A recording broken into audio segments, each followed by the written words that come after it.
G3 Weekly. Welcome to G3 Weekly, a summary of this week's top news stories on Christianity in the public square, written by Ben Zeisloft. I'm Laramie Minga. This week, a young Christian street preacher was arrested as he read from the Bible near a drag queen performance targeted for children. A court in the nation of Chile ruled in favor of education freedom for parents. Meanwhile, the Ark Encounter was identified as the most popular tourist attraction in the state of Kentucky. Young Christian arrested while reading the Bible. Blessed are those who are persecuted for righteousness' sake, for theirs is the kingdom of heaven. Matthew 5:10. Marcus Schroeder, a young Christian who lives in Wisconsin, was arrested and charged with unlawfully using noise amplification while reading the Bible at a drag queen event. Footage of the incident circulated on social media this week, showing multiple police officers surrounding Schroeder, forcefully removing a microphone from his hands and leading him away in handcuffs. The young street preacher said in an interview with the Republic Sentinel that he did not regret his arrest, sharing his desire to protect the children and share the gospel. Jesus told us to disciple the nations and teach them to obey all that Christ has commanded us. And part of the nations includes the culture, he told the outlet. It's not that we're just trying to get political. This is God's world, and people have to live by God's rules. National media outlets covered the drag show in Wisconsin because an alleged Nazi group protested a portion of the drag performance. Jason Storms, a minister at the church where Schroeder is a member, affirmed to the Republic Sentinel that the Christians had no affiliation with the Nazis, while some young Christians even attempted to preach the gospel to them. Schroeder and other Christians present at the drag show noted that Wisconsin law forbids exposing minors to sexually explicit conduct, although the police did not arrest the performers. Chilean court rules in favor of homeschoolers. Fathers, do not provoke your children to anger, but bring them up in the discipline and instruction of the Lord.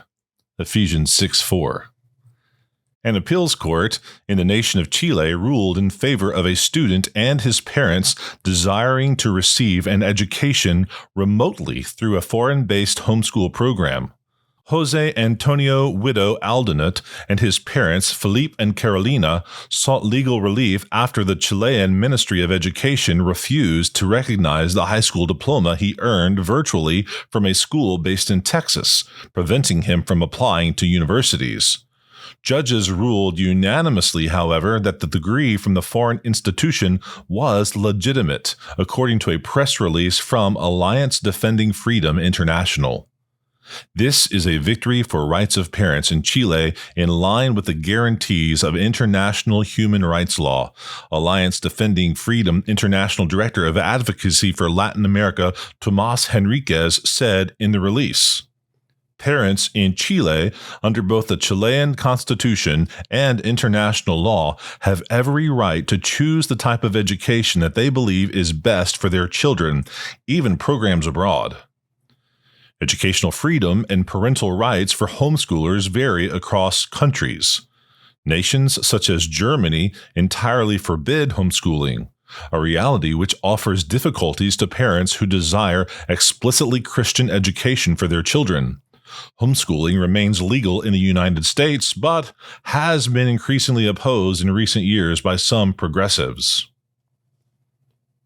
Ark Encounter named most popular attraction in Kentucky. In the beginning, God created the heavens and the earth. Genesis 1:1. Ark Encounter, a theme park constructed as a large representation of Noah's Ark, was named the most popular tourist attraction in the state of Kentucky. The Educational Museum has garnered 60,000 searches online over the past 12 months, according to an analysis from Bet Kentucky, showing that interest in the attraction exceeded interest in Churchill Downs, which is the home of the Kentucky Derby. Ark Encounter was created by Ken Ham, an apologist who engages in debates with secular atheists about young earth creationism. As we answer questions that will point people to the truth of God's Word, we also clearly present them with the gospel. He recently said on social media, "We've never hidden the fact that evangelism is our ultimate purpose." You can read this edition of G3 Weekly at g3min.org.